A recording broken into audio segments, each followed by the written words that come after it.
Esta história começou há mais de 30 anos. Na década de 50, trabalhadores organizados em associações e sindicatos já lutavam pelos seus direitos e pela reforma agrária. O golpe militar de 1964 interrompeu o crescimento das lutas e da organização dos trabalhadores no campo. Interrompeu usando a força e disseminando o medo. Muitos dirigentes sindicais foram afastados, perseguidos e mortos. É o que nos conta José Virgínio, líder das Ligas Camponesas de Pernambuco. Eu produzi aqui nesse sítio, onde estou, meio caminhão de mercadoria por semana. O exército pegou, tirou eu aqui, meteu na cadeia, cegou-me um olho, deu-me uma pancada, eu perdi o ouvido, outra pancada, eu perdi o coração. Passei 6 anos na grade da cadeia. O que foi que eu construí na grade da cadeia para a nação? Tomaram um relógio, um cinturão, 50 conto em dinheiro, um jipe, o exército tomou. O cangaço está lá detrás da prefeitura de Vitória, lá na delegacia, um jipe meu, não me entregou mais. Isso é tipo de revolução, pegado de um homem lascado que nem eu, fiquei meus filhos todos morrendo de fome aí, e o exército tomar um carrinho que eu tinha, tomar os documentos, tomou tudo, acabar ficou com ele. Que vantagem foi o exército fazer uma desgraça dessa comigo? Quem tirou vantagem do regime militar que se instaurou no Brasil? Pergunta José Virgínio. Através de incentivos financeiros e fiscais, de política agrícola subsidiada e seletiva, de programas especiais para ocupação de fronteira, a ditadura militar transformou a agropecuária num bom negócio para banqueiros, industriais, grandes comerciantes e latifundiários. Os empresários beneficiaram-se dos preços do mercado internacional e o Brasil preparava-se para ser o celeiro do mundo. Para o mercado do primeiro mundo, são destinados 95% da nossa produção de suco de laranja.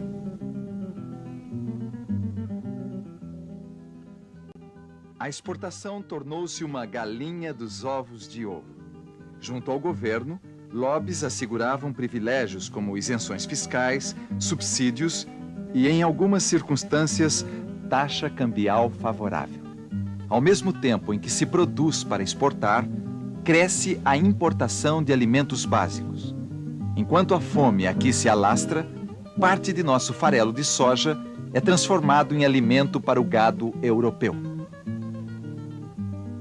Significativo volume de recursos foram destinados à especialização da produção para o mercado interno. Porém, esses produtos só chegam às mesas de uma restrita faixa de consumidores. A modernização não levou em conta as necessidades básicas dos trabalhadores. O leite produzido é destinado à fabricação de cremes e iogurtes, cujo preço é inacessível à maioria da população. Os estímulos do governo propiciaram a incorporação de novas tecnologias em um setor da agricultura. Porém, muitos projetos funcionaram como vitrine para garantir o acesso a recursos públicos que, na verdade, eram aplicados em outros negócios privados. Possuindo grandes extensões de terra, grupos nacionais e multinacionais passam a controlar a produção e a comercialização da borracha, da castanha e a transformar florestas em pastagens. Apropriam-se das madeiras nobres. Exploram os garimpos sem nenhum controle, sem nenhuma fiscalização. O ganho insuficiente e o desemprego têm levado trabalhadores a ocupar terrenos baldios nas periferias. Durante as ocupações, também sofrem as consequências da intransigência e violência dos proprietários e das autoridades.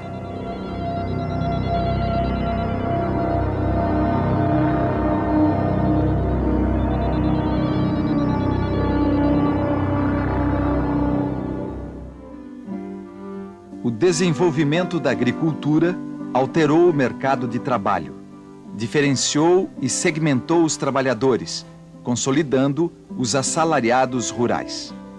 Os assalariados permanentes são geralmente mais especializados. Muitos têm carteira assinada e alguns direitos trabalhistas assegurados. Os temporários, aliciados por empreiteiros, quase nunca têm seus direitos respeitados. Os assalariados são submetidos à intensa exploração. Trabalhando por produção, são roubados nas medições e estão sujeitos a cumprirem uma tarefa cujas dimensões não correspondem a uma jornada de trabalho. São frequentes as denúncias das péssimas condições de trabalho. O contato direto com agrotóxico tem contaminado os trabalhadores, prejudicando sua saúde e chegando a provocar mortes. O desenvolvimento na agricultura também diferenciou a pequena produção.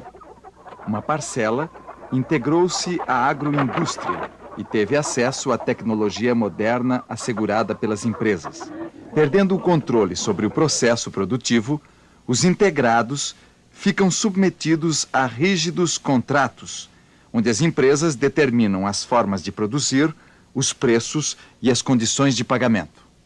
Se você está iniciando, a pessoa que vai começar a iniciar o plantio do fumo, eles dão todas as vantagens. Eles te fornecem toda a infraestrutura para você construir estufa, para construir galpão, e dão esse dinheiro, esse valor, liberado para pagar em 3 anos, em 4 anos, sem juros. Eles dão o capital e você não paga o juro. E a maior arma deles é a comercialização garantida. Eles, independente do tipo de fumo, a qualidade do fumo que você produzir, eles garantem que compram todo o fumo. Mas aí tem desses 3 pontos. Primeiro, o juro que eles prometem pagar, eles tiram na safra. Você pode produzir um fumo de excepcional qualidade, mas você nunca consegue alcançar, em média, um preço que ultrapasse 60% do valor do fumo mais caro. Então, o que significa? Uma porque o plantador não tem a possibilidade de acompanhar o fumo, ele simplesmente enfarda o fumo, prepara o seu fumo e leva na indústria, ele simplesmente faz o que querem com ele. Segundo passo, com relação à infraestrutura, ela é feita de tal maneira, as estufas e os galpões a gente é obrigado a construí-los de tal maneira que eles sirvam somente para o plantio do fumo. Nós não temos a possibilidade depois de arrancar uma estufa ou de modificar um galpão, porque eles são planejados e nós somos obrigados a fazer tal ponto que não tem como reaproveitar. E assim são muitos outros pontos. Um expressivo número de pequenos agricultores não integrados se especializou.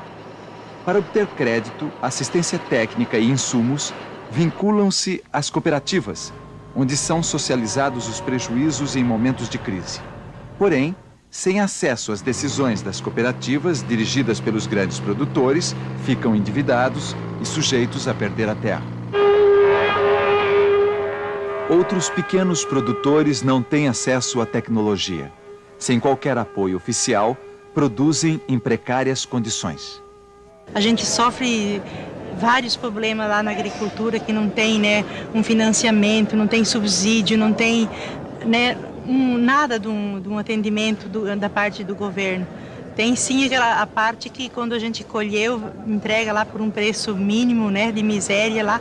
Depois, quando está na mão deles, daí sim que tem preço, mas antes disso nunca tem preço a nossa produção. Há também pequenos produtores que produzem basicamente para subsistência. Parceiros e arrendatários estão sujeitos às condições impostas pelos proprietários das terras, enquanto que pequenos proprietários e poceiros dependem dos recursos dos grandes comerciantes locais. A escassez de terra, as dificuldades encontradas para a produção, a exploração pelos comerciantes locais, o descaso dos governos, são fatores responsáveis por seu empobrecimento.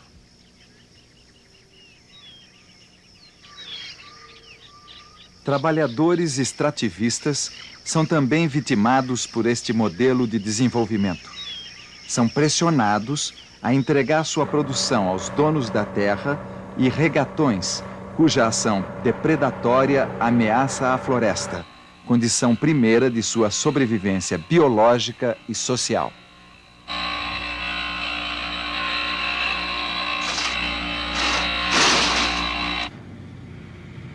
As terras dos índios também estão ameaçadas pelos madeireiros e mineradores. Culturas inteiras têm sido dizimadas. Os povos indígenas constroem sua identidade, fortalecem a organização e a luta pela demarcação de suas terras. Excluídos das vantagens do desenvolvimento econômico, os rurais retomaram velhas bandeiras e, ao mesmo tempo, renovaram o sentido de suas lutas.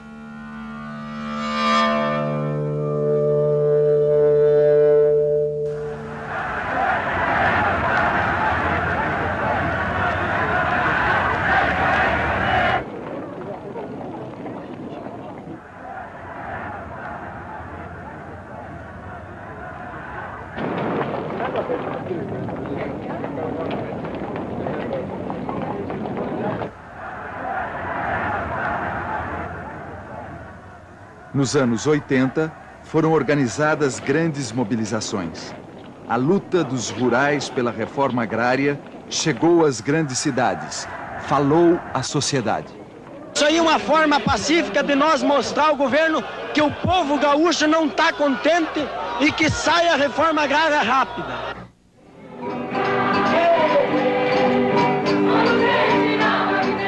Na união entre a política e a religião, surgiram as romarias pela terra.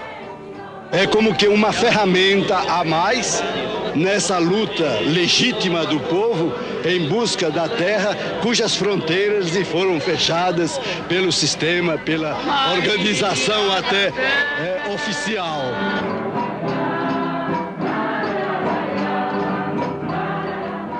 Agências bancárias foram bloqueadas pelos pequenos produtores em protesto à política agrícola.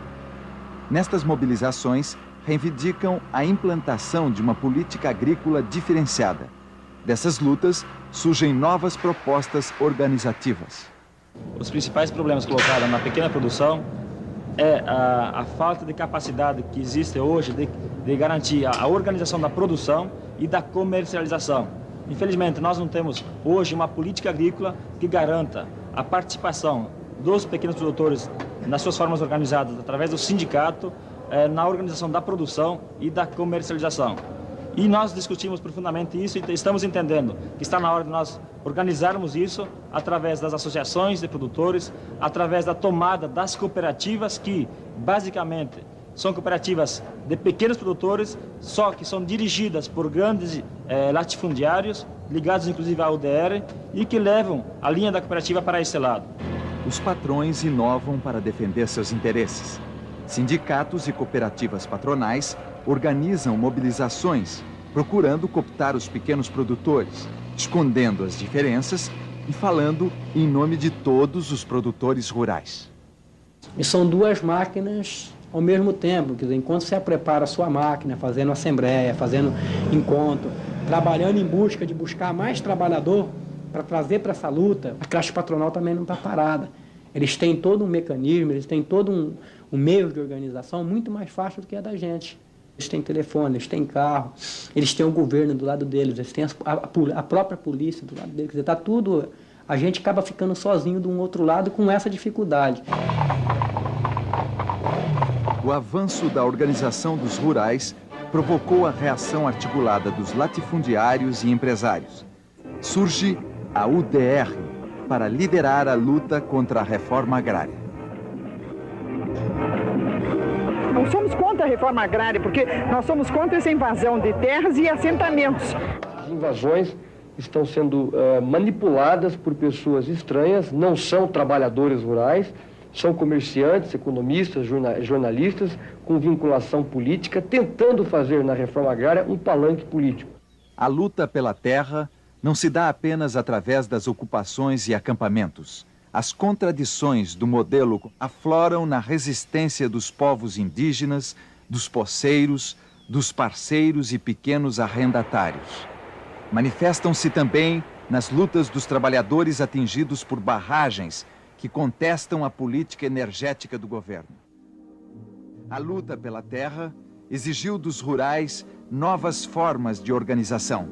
Articulados com a CUT, surgiram os movimentos autônomos, como o movimento dos sem terra, dos atingidos e o Conselho Nacional dos Seringueiros.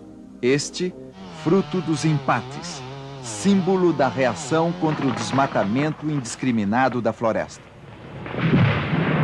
Mas naquele dia o senhor também disse que ia parar, enquanto o homem não chegasse, o senhor parava com o desmatamento, e foi só nós dar as costas, o senhor invadiu lá, que tem desmatamento lá para nós, todos nós vimos. Mas não tem só eu para derrubar Como nada. é que não vai derrubar mais um hectare de nada aqui dentro, tá? Aqui dentro. E você tira uma licença para derrubar 40 hectares, você derruba 100.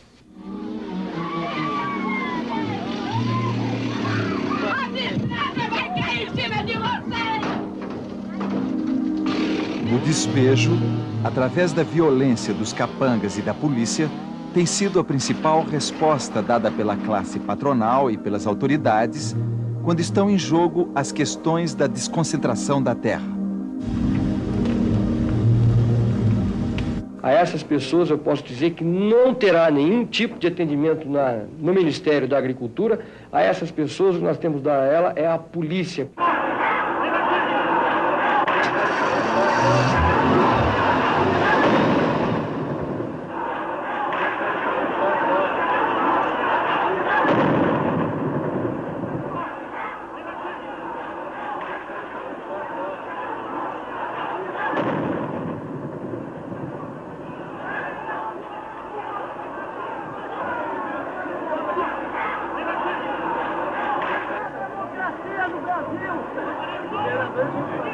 A gente sendo farta das coisas, sem serviço, sem nada. Tem hora que a gente tem vontade de trabalhar, mas arruma um servicinho, 2, 3 dias, depois não acha mais, porque arranca mandioca, não tem. Então a gente fica pensando, as crianças devem um dia ter vontade de comer qualquer coisa, um doce a gente não pode comprar. Por vezes, os rurais são lembrados em campanhas de caridade, nas quais só a natureza é responsabilizada pela miséria. Há 70 dias não chove no Paraná. Mais de 500 mil boias-frias já estão passando fome no interior do estado. Vamos arrecadar alimentos para reduzir o sofrimento dos boias-frias. Com a seca implacável, eles não encontram trabalho. A seca, ela vem beneficiando os grandes latifundiários, quando as obras feitas pelos programas das frentes de emergência implantadas pelo governo, essas obras vêm sendo, na maioria, feitas nas grandes propriedades, beneficiando os latifundiários, como também o clientelismo político, porque os grandes proprietários políticos se beneficiam na questão do voto, no momento em que seleciona e cadastra os trabalhadores que vão se integrar nas frentes de trabalho. As campanhas salariais têm marcado a história recente da luta dos trabalhadores rurais. As greves, os paradeiros e as denúncias de irregularidades trabalhistas têm resultado em conquistas. Os patrões, para evitá-las, contratam milícias privadas. O governo coloca tropas de choque para garantir os privilégios dos empresários. A repressão, o desemprego, o ganho insuficiente para passar o mês chegam a provocar revolta. Lá na seca! Faz favor, aqui é polícia, mas eu tô mandando, nós vamos limpar a rua. Nós estamos trabalhando é para nossa comida, não é para... Nós estamos com a nossa arma, nós não estamos armados, não. Olha, a cidade é nossa, a cidade é nossa. Tem mais gente que é dono da cidade, vem deixar aqui. Pode levar. Prender os outros assim, sem fazer nada, porque até agora não quebrou o vidro de caminhão, nós não bagunçou nada, nós estamos aqui só parando caminhão de turma e não aconteceu nada até agora. Por que eles querem prender? Chegar e prender? Nós não temos uma comida para comer, meu pai do céu. Nós não temos uma roupa para vestir, meu Deus do céu. Essas polícias são tudo filho de Deus, não tem dó de um pobre trazer cachorro para sortar no mendigo aqui dentro de Serrana. Era melhor que sortasse uma bomba, acabasse com tudo, porque ninguém é filho de Deus, meu Deus do céu. Nós não estamos armados, nós estamos para defender o nosso pau. Se vocês vêm para defender os 11 mil, nós estamos para defender a nossa comida. A questão dos assalariados, assumimos como prioridade imediata uma ampla campanha pelo cumprimento dos acordos e convenções coletivas de trabalho e na perspectiva de deflagração de greve pelo cumprimento e não ficar apenas no aspecto jurídico de recorrer à Justiça do Trabalho, mas também ir para a pressão e para o confronto através da luta organizada como classe. Nós não estamos, mas nós estamos para defender o nosso pau. Se vocês vêm para defender os 11 mil, nós estamos para defender a nossa comida. O jeito que está indo vai continuar sempre. Toda pessoa chega aqui e mata um, quer dizer, a polícia deixa pra lá, é só a família que sofre. Então eu tô vendo o meu sofrimento de toda a minha família e sei que todas as outras pessoas que aconteceram isso também sofrem por isso.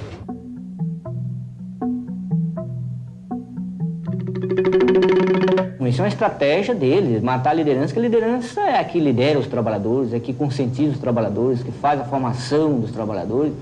Então ele sabe que esse elemento que lidera tem que ser eliminado. A prepotência de Alagoa Grande, porque aqui eu não conheço, estão oprimindo a diretoria do Sindicato dos Trabalhadores Rurais de Alagoa Grande. Ainda sexta-feira recebemos uma agressão, mas eu quero dizer a vocês que nós não teremos e somos a luta até o fim. O Orlando, né, que escapou com vida, que hoje está em Belém, né, está em tratamento em Belém, ele afirmou que os caras disse que ia levar eles, né, ia fazer a chacina deles, ia matar eles e voltava para me buscar e buscar um outro.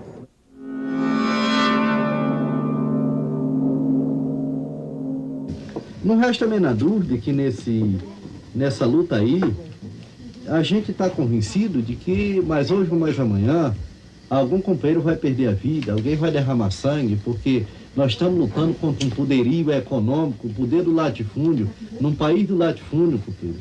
Em vista de a gente estar diante de um poderio desse, nós estamos até fortes, estamos avançando muito. Há 2 projetos políticos para a agricultura brasileira, que há um projeto oficial que a gente tem observado, que tem como objetivo o empobrecimento da maioria dos camponeses e a concentração de renda, a concentração da terra, a concentração da comercialização da produção em mão de poucos. Esse é um projeto que está aí no dia a dia.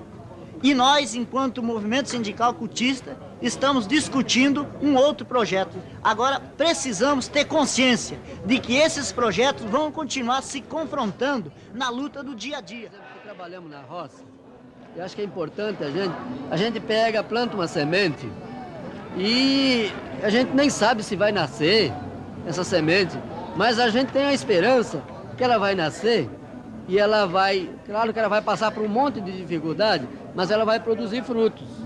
Eu acho que nós estamos aqui hoje plantando ou replantando, não sei como é que seria isso daí, mas no final de contas nós estamos plantando alguma coisa que realmente vai dar fruto para nós trabalhadores e que vai dar fruto para o fortalecimento da central sindical, né, que é o que a gente está construindo aí.